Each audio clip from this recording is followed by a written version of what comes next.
Conversa de Bastidor, com Bernardo Melo Franco.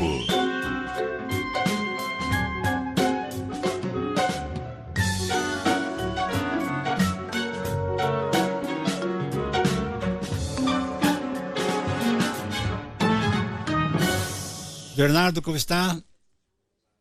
Boa tarde, Sardenberg. Boa tarde, Cássia. Boa tarde, ouvintes da CBN. Boa tarde, Bernardo.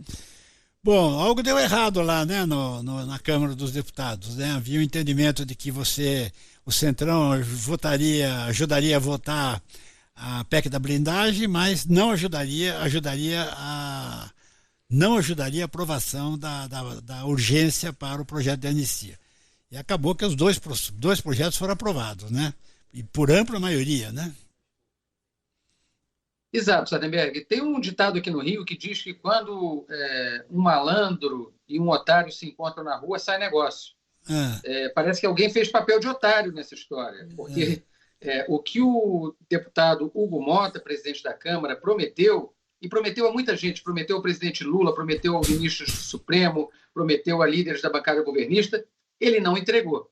Ou seja, ele conseguiu levar o que ele queria, que era a aprovação da PEC da blindagem para o Centrão, e não entregou os votos que ele havia prometido para barrar o pedido de urgência desse projeto de anistia, que é uma anistia para os golpistas do 8 de janeiro, mas também, veja só, também, ao que tudo indica, para o ex-presidente Bolsonaro e para os militares que foram condenados junto com ele na semana passada a penas de até 27 anos de prisão.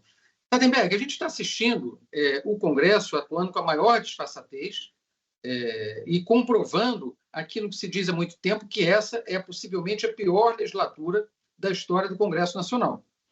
Veja, tem nesse momento uma aliança entre o Centrão, cada vez mais forte, dominando as duas casas legislativas, com a extrema-direita, que é o chamado bolsonarismo raiz, quer dizer, esses deputados mais extremistas.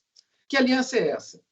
De um lado, o Centrão quer impunidade para os políticos suspeitos de corrupção, de cometimento de crimes comuns. E do outro, o bolsonarismo quer impunidade para os políticos e outros personagens que são acusados de golpismo, né, de cometer crimes contra a ordem democrática. Então, no fim das contas, é uma espécie de uma aliança entre corruptos e extremistas, ou entre corruptos e golpistas. E essa aliança mostrou ter mais de 300 votos na Câmara dos Deputados, ou seja, consegue aprovar emendas à Constituição, mexer no texto da Constituição Federativa do Brasil para beneficiar pessoas acusadas de crimes, para defender interesses particulares.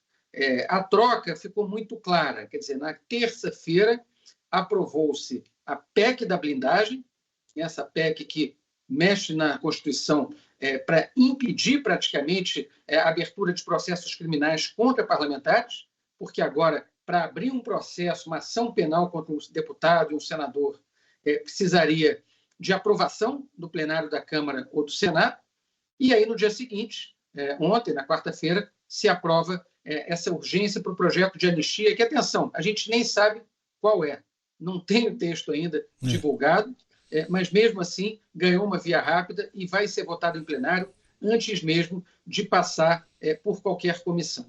Na prática, Sardenberg, a gente está vendo aí um salvo-conduto, né, no caso da PEC, para os parlamentares cometerem crimes. É isso, cometer crime e não pagar por ele.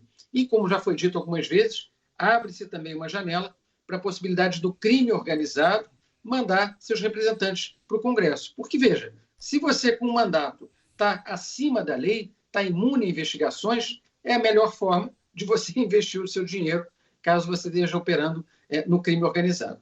Eu queria só chamar a atenção para um detalhe de toda essa votação, um detalhe que mostra aí as digitais do deputado Hugo Mota nessa quebra de acordo e nessa trama, de novo, para beneficiar gente em conflito com a justiça.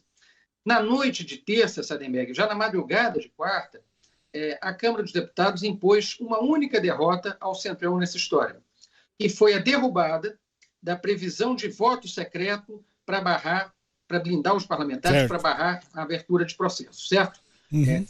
Foram 303 votos, salvo engano, faltaram 5 para aprovar esse dispositivo no texto. O que o Hugo Mota fez? Ontem, ele reuniu os líderes do Centrão, articulou uma manobra para recolocar esse tema em votação. Exato. Recolocar esse tema em votação. Já tinha perdido na véspera e ontem conseguiu ganhar. Conseguiu os votos, isso por meio de uma emenda aglutinativa que não existe para isso. Portanto, foi uma espécie de um golpe legislativo, um golpe regimental que o Hugo Mota patrocinou para reintroduzir o voto secreto. Então, não basta blindar os parlamentares, ainda tem que fazer isso no escuro, por baixo do pano, por meio da votação secreta, que, como a gente sabe, é algo que absolutamente impede o eleitor de saber como que o seu representante está se comportando. Tá certo. Bernardo Melo Franco, muitíssimo obrigado, Bernardo. Até a semana.